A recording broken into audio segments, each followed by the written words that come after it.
My name is Nora Makarski. I serve as the Vice President of the Connecticut Council for the Social Studies, and it gives me great pleasure to introduce to you Dr. Larry Pasca. Dr. Pasca is currently the Executive Director of the National Council for the Social Studies, starting his career as a middle school teacher in the state of New York, and then working with the New York State Department of Education in a myriad of different facets, including coordinator of technology and policy. He's returned back to Harrison Central School District in New York to lead as Director of Social Studies there, leading curricular initiatives for Social Studies K through 12 and business and library media, and has recently served as Director of Professional Development there. He also has served as the President of the New York State Council of Social Studies in 2015 to 2016. And is recently received the Distinguished Service Award in 2017. So it's my pleasure to introduce to you all Dr. Larry Pasca. Thank you very much, Nora. I'm going to share my screen.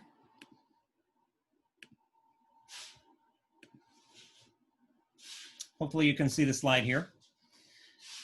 Excellent, thank you. So thank you very much. And Commissioner Cardona, thank you so much for your inspiring words. The notion of connection is what we are all about as professional associations. And those connections are more important than ever before. And as a lifelong social studies educator whose career began with several prompts from my immediate social studies director, my school principal, and others to get involved in your council. My very first year of student teaching, I was told, go to your state council and present, network. Bring your business card, bring a resume, when we carried printed resumes around with us everywhere. And from those experiences, I was fortunate to get my first teaching job. I was fortunate to meet a wonderful group of educators from around my state and then eventually around the country at NCSS. And, you know, we're at a time where social media, social networks are so vital to just our daily life. We believe councils are the original social networks. That's what we are to you. And so today, whether you're here with the Connecticut Council for the first time or you're a multiple year attendee, I want to echo Commissioner Cardona's challenge of please meet someone, network, take that first step to say your presentation moved me. Can we just exchange LinkedIn contact and just talk a little bit further? Can I follow you on Twitter and just start a conversation? That is really critical more than ever before because we are your original social networks, and it's through our strength in numbers that we have elevated the social studies profession to where it is today and where we can take it in the future. So I share with you NCSS's strategic plan. When I came to NCSS in 2016, our board of directors was just in the process of approving this plan. And as I've shared with you before, I'm very pleased to be back with you for the third time, that this is a strategic plan that to me is not about a board or an organization. It's really about looking at what we prioritize and value in social studies itself. So do we see ourselves as teachers of collaboration? Do we see ourselves as teachers of communication, as teachers of innovation, as teachers who are inclusive and raise the voices and celebrate all voices in learning? Are we teachers of influence, and do we teach our students to be future leaders? So yes, we may be teachers of history, geography, economics, civics. I'm going to always leave a social studies discipline out because we encompass so many. But I do ask you and challenge you to think about, are you really just a teacher of history or geography? Or are you really a teacher who is a teacher of collaboration, communication, these 5 strategic priorities? We believe in these so much that we believe these are front and center of what social education are about. These priorities guide our organization every day. But I encourage you to think about how they might, and this graphic might, influence your thinking as an educator. And you know, connections are also very important. One of the things, just working with different state councils across the country and educators in every state, is there's certain connections that really do matter. And so I want to celebrate with you the connections that are so important in Connecticut that we see. First and foremost is a strong state council. You have a strong affiliate, you have outstanding leadership, and I encourage you to get involved with the Connecticut Council, whether you take a leap and become a committee member, or you take a leap and help program the next conference or another webinar. Do get involved. make a connection with one of the leaders that you see on screen today or anyone else on the Connecticut board. Because again, that's that first step, is saying, I'm interested in helping, what can I do? Can lead to really just a lifetime of service and excitement as you serve the profession. Another connection that's really important that we see nationwide is the connection between your council and your state education department. So as a former state education agency official, I was tasked in the Office of Curriculum and Instruction with making sure that I was liaison to our state board, that our state board and the department talked together constantly. I used to joke that we could do nothing without reaching out to our state council and our local councils in New York to ask what teachers can serve on committees, what teachers can develop state exams. You have that strong connection here in Connecticut, and that is a strong asset. It's a very important connection.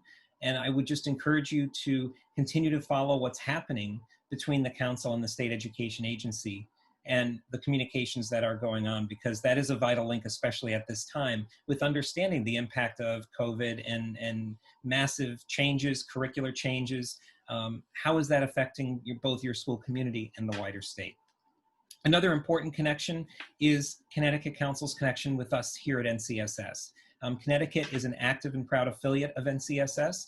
As an affiliate, they have a voice in our work at the national level. That voice includes proposing resolutions. That voice includes contributing content. I'm looking at Steve Armstrong on screen right now. Steve is an active contributor in our webinar program and our professional development program, and has really also worked along with Tony and many others in the Connecticut Council to elevate the professional learning on a national scale. And Steve, again, acknowledging you as our past president as well. When you get involved with your state council, you also find there are a lot of opportunities to serve social studies educators nationwide. And that pipeline really starts with you at home, coming to us at the national level. So it's been both a challenging time, as we know, and also a very exciting time. I think we're all hard pressed to say we would never have imagined that we would be inviting all of our friends from a professional council meeting to our home the next time we got together. I don't think last year we were all thinking that, but it does create some opportunities. And one of the opportunities is for us to really reflect on the vision of social studies that we've established, which is that we are looking towards a world in which all students are educated and inspired for lifelong inquiry and informed civic action. Those two words of inquiry, civic action, are at the heart of what we do at NCSS. This is our passion. And again, where connection is so important is you as a state that has adapted and adopted and worked directly with the C3 framework, worked directly with its inquiry arc, are really poised to help realize this vision for all students, because you in Connecticut are so focused on inquiry every day in the social studies. So we both applaud and celebrate that with you, and also let you know that you have connection and support from our national association in the work you're doing to implement inquiry-based social studies. So what does our future look like? Since for the time being, we're learning to have those connections in those spaces here at home or in our remote workplaces or in school, but just not with the same level of structure that we would have in a normal school day. Well, first, we do see our future, and what we've done at NCSS is pivoting a lot of our work and support online. We know that you as a council and us at NCSS are very focused on more on-demand resources. We are featuring more on-demand resources directly on our webpage. This is content all aligned to our standards, to our C3 framework. Currently, we have featured resources focused on teaching about the presidential election.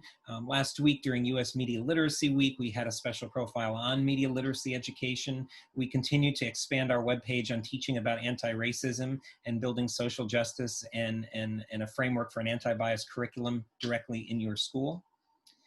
Networking, again, as the commissioner had mentioned, is so vital to what we do as associations. We continue to support several special interest communities, over 24 actually, right on our website. And if you are a member of NCSS, you'll have access to those groups. And that's a way for you as a world history educator, someone who's focused on teaching about Indigenous education, or many other content or themes in the social studies. It's a way for you to connect and share practice with each other. And we really encourage you to think about submitting blogs and contributing other content that way. And again, all of us, and I see on your website as well, just the amount of programming that you're ramping up.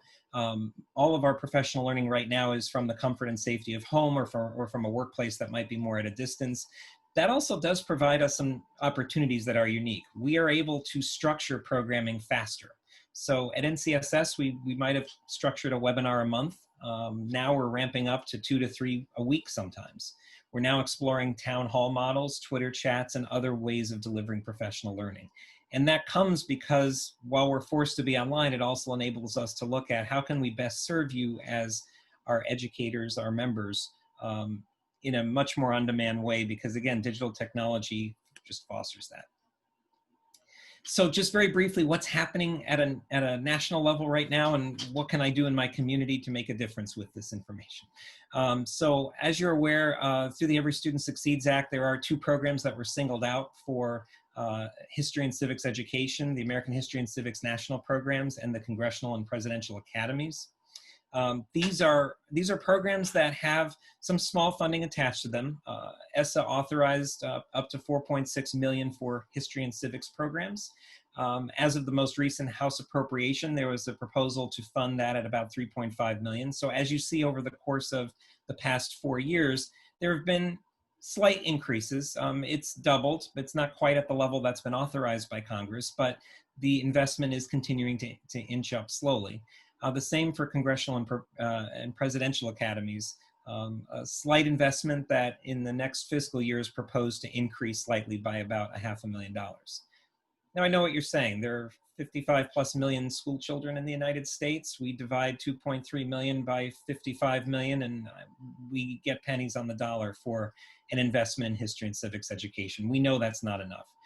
We also know, as you see every day, the tension play out between federal, state, and local control and oversight of education. Where should the money come from? Who should be funding it? What kinds of choices should be available to families and communities, and how those dollars are spent? So I am pleased to announce something that's not official yet, but it is the start of something that we hope is the seed for the larger conversation we need to have about funding for history and civic education. On Constitution Day, September 17th, a bipartisan bill was introduced in the House. This is the Education for American Democracy Act. This, again, bipartisan proposal. It actually was introduced by Representative DeLauro and Representative Tom Cole of Oklahoma. So we're very pleased and grateful that your state representative has been part of leading this effort. And that, again, speaks to, I think, the strength of connection of social studies in your state, that Representative DeLauro saw this important investment that is needed in history and civics. If this act moved forward, this would authorize $1 billion for history and civic education. It would be in the form of competitive grants that your school district, your state education department, your state higher education system, nonprofit organizations like the Connecticut Council and us at National Council for Social Studies would be able to apply for to develop and expand instructional resources, conduct more research in the social studies, offer more professional learning and training, offer stronger teacher preparation programs, specifically focused on civics and history education. Also would require that the NAEP assessments would be conducted every 2 years in history and civics, with state level results publicly available every 2 years. Introduced only in the House at this moment. As we seat a new Congress in January, we're understanding that there would be a commitment to reintroduce this legislation to that new Congress. So at the moment, what can you do? At the moment, please contact your representative in the House. Ask them to co-sponsor this bill if they haven't already. Thank Representative DeLauro for introducing this and encourage support for this. It's not in the Senate yet. We're not contacting senators at this time, but if in the spirit of advocacy, to know that this is something that is on the radar of our congressional leaders and in the new Congress, could likely be something that we as professional associations and you as our educators members would advocate for in the coming year. This is a significant investment. Again, I'll just go back to the last slide to say we're talking a couple $1 million. Depending where you live in the country, for the price of a condo or a townhouse, we can fund history and civics education in this country. Or for $1 billion, we can have a much more substantive investment.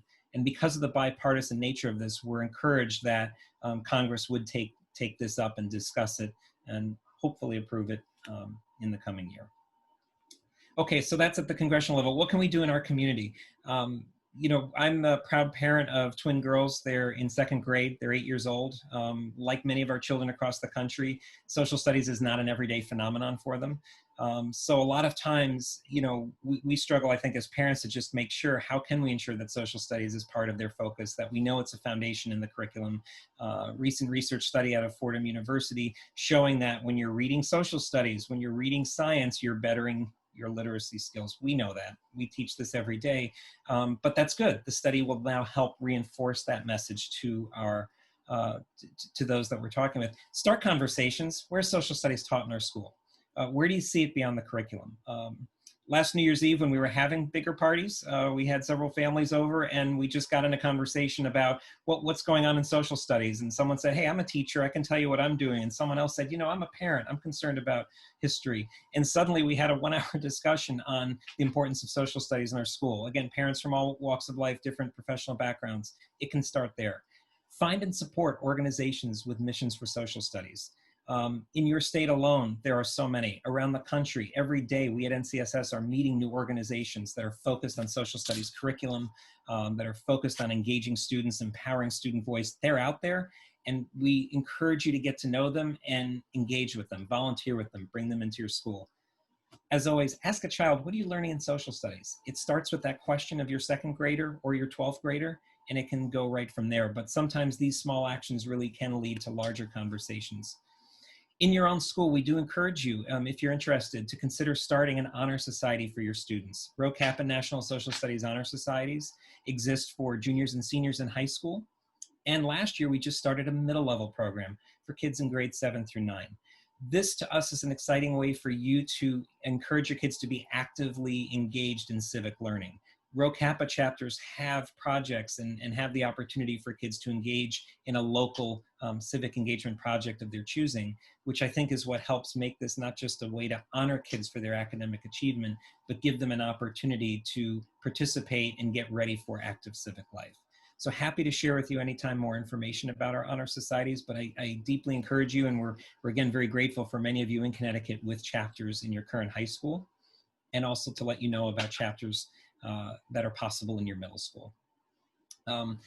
Lastly, just as you're having an outstanding conference today, and I agree with Commissioner that your sessions are outstanding. You're so focused on inquiry, on advocacy.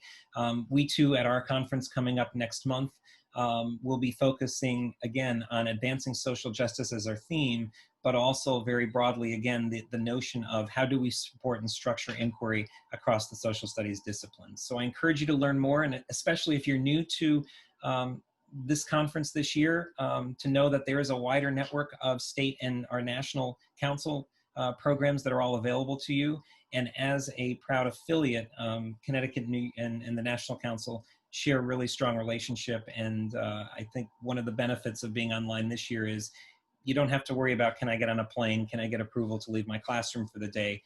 These events are open to you. And so we very much welcome you at our conference. I'll just leave it there to say I'd love to engage with you at any time. I want to thank you so deeply. This has been an amazingly challenging year. I am deeply humbled by the fact that you literally transformed your classrooms overnight to be online, remote, in a weekend in March, and you're coming back to school, but you're doing so in ways that are keeping safety first, but also learning how to deliver instruction, how to meet student needs, how to think about the context of social education in a radically different way than none of us would have imagined 9 months ago. So I'm deeply humbled by that. And I want to thank you for all you're doing. And in the spirit of today's session and the spirit of today's theme of connected, please know that your state council, your national council, all of us in education who care about social studies are right there with you. And we are here to partner with you. Please use those connections, and please use your state council and come to your national council for the support you need to advocate, to bring student voice at the forefront, and to create a focus on social studies education that is more powerful and robust than we have seen in decades. I think we can get there. So again, thank you very much, and thank you to the Connecticut Council for this opportunity to be with you today virtually, and to celebrate all the good in social studies that your state is doing. Okay, Larry, thank you so much. Thank you so much for your remarks, and thank you so much for your leadership at the National Council for the Social Studies. Next up, we have another major player in the National Council for the Social Studies. We have Stephanie Wager. She is the Social Studies Consultant for the state of Iowa. She taught at the Des Moines Public School and Dallas Center Grimes Schools. She's a former coordinator for Teaching American History Grant. Currently, she's the president of the National Council for the Social Studies. She lives in Grimes, Iowa with her husband, Jake, who's also a social studies teacher, and their two children, Lincoln and Grace. We're very honored to have Stephanie Wager present our morning keynote. Thank you. Thank you, Tony. And I just want to say a special thanks to the Connecticut Council for really putting together this amazing conference. I'm just so impressed by all the work that the council has done to put together the conference, and can't thank Commissioner Cardona enough for his time in being with us today, and was just so impressed by the remarks. I mean, I was messaging Steve Armstrong and saying, I would have come to Connecticut. Sounds like amazing work that you are doing. And fairly recently I had the opportunity to review the frameworks that you mentioned, and which can't say how impressed I am with all the work that is going on there. So thank you so much. So I want to speak today about something that I'm super passionate about, and that is advocating for social studies. And I really believe that the time is now. This is our Sputnik moment, as past president of NCSS called it, Tina Hefner, would often refer to this as our Sputnik moment. For me, social studies is not just what I do in my day job. I am the Steve Armstrong of Iowa, but also such a calling. And I think that probably everyone that's on with us this morning feels that too, that our role as social studies educators is so much more, because literally the work that we do every day impacts not only our current citizens, but our future citizens and the future of our democracy. And I hope all of you as social studies educators, feel that sort of calling to social studies as well. I want to start off by first saying, very similar to all of to Larry's remarks and the commissioner's remarks, that I can't speak to you today without first acknowledging this is a really hard year, and this is by far the hardest year of teaching, I think, in certainly in recent history. And I want to say, certainly be easy on yourself, and just that we really salute you and all of the work that you are doing each day to educate our youngest citizens, because that matters so much. I want to start by sharing a few personal stories, and this may seem like a silly story, but it really spoke to me when Commissioner Cardona was talking about what we put in front of students and what we don't put in front of students is an autopsy of our beliefs. And so a couple personal stories that really connect with that idea. This picture that you see in front of you is a grade book, and it's from Target. I was shopping at Target not long ago, and I was perusing that area at the front of the store with all the little fun trinkets. My husband likes to call it the junkyard. So I saw, the teacher stuff in one of the aisles and started kind of checking it out. And took a look at this grade book, and I picked it up, and immediately I noticed there was something missing. And this is a common occurrence for me, to really have that radar of when we see things, when we engage in sort of the world, where is social studies sort of missing in that. And if you take a look at this, you can see that gym is on here, lunch, recess, certainly glad that there's music and science and all of that, but there's no mention of social studies or civic education on this entire grade book. This might seem like a really silly thing to bring up, right? It's a cheap grade book from Target. But to me, it really sent a profound message. It sent a message that social studies doesn't matter, that social studies is not thought of. And, you know, this is a minor example, but I come across these things all day. It feels like every day. And it's something that I think we social studies educators really have to challenge. And we have to challenge these narratives and really point out, you know, when social studies is missing, challenge where it's missing, and make sure it is no longer missing. I also want to share a personal story about my own son. Larry mentioned we have kids of a similar age, and I shared this story, I think, in my first message as NCSS president, and I wanted to kind of bring this back to you as well. I think it really speaks to this marginalization, you know, piece. And so earlier, this was last year, pre-pandemic, I was picking my son up from school, and, you know, we were doing the normal parent talk of, you know, what did you learn today, and how was today? Was it fun? You know, what happened? And he kind of voluntarily said, you know, Mom, we didn't have any social studies yet again. He frequently shares that with me because he knows what I do. He knows I'm certainly passionate about social studies, and so he paused after he said, you know, Mom, we didn't have any social studies yet again today. And he said, you know, Mom, does that mean that people don't care about the world? And that really just struck me just kind of to my core.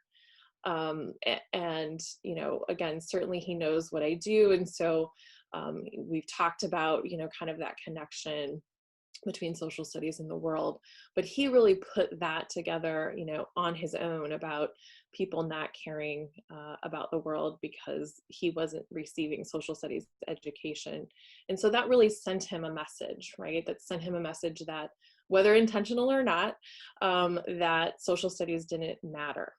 And that, not only from a parent perspective, I certainly think about, but I don't think he's unique in that. I think he really internalized this marginalization. And I think what we need to think about as social studies educators is not just, you know, his story, but all of the other students that not only we touch, that also experience this marginalization, because especially at the elementary level, this is a very real thing. And that really, again, whether intentional or not, sends a message to our students that social studies doesn't matter. So I want you to think about the message that sends, but I also want you to think about, you know, what does that mean in terms of our society when our youngest citizens don't have access to the kind of learning that they really need to engage in the world. Commissioner Cardona talked about the windows and mirrors concept, and that is so powerful. And so if we're not teaching social studies, or we're not providing these windows and mirrors, that is certainly problematic for the future of our democracy. So I want to share this graphic. Many of you may have seen this graphic, but I think it does a nice job of kind of summarizing this marginalization. Certainly this marginalization is very well, you know, documented in terms of the lack of instructional time for social studies, particularly at the elementary level. Also well documented is the lack of access that students in the most marginalized communities tend to have to social studies. And these are, you know, certainly issues of equity, right? Because students cannot experience high quality teaching and learning if time is not prioritized to include it. So I want to mention this marginalization, not that any of you probably needed a reminder, but I want to try to focus the rest of today on what we can do to ensure that social studies is no longer marginalized, and how we can advocate to make sure that we don't have to have that graphic in the future. So social studies educators are actively working to eliminate this marginalization and highlight the importance of social studies and civic education. Just this last summer, a teacher in the Philadelphia Public Schools, Adina Goldstein, wrote an article that I just thought was a really profound comment. She says, until social studies is a protected learning period for students, until the state decides it must update and develop thoughtful standards for teaching and learning social studies until the School District of Philadelphia invests more in its Office of Social Studies, and until professional training in teaching social studies is recognized and adequately valued, we will not be able to truly participate in dismantling systems of oppression in schools. And Adina is so right. And this is why advocating for social studies is so critical. NCSS also believes social studies is critical to addressing and dismantling systems of oppression in schools across the country. But if it is marginalized, this cannot be done. And so it's important that we, as social studies educators, demand more of our policy and decision makers, but also really work to examine our own classroom practices and practices in the work that we do, and ensuring that what we teach and how we teach it dismantles these systems of oppression. So as Larry shared the vision of the National Council for the Social Studies, I wanted to share with you our mission statement. NCSS is also working to certainly address this marginalization, because we believe that social studies is essential for the future of our democracy. In 2018, we updated our vision and mission statements. I think Tony remembers this very fondly. And I think this, this edition of advocacy is a really key pivot for us in defining our role as an organization.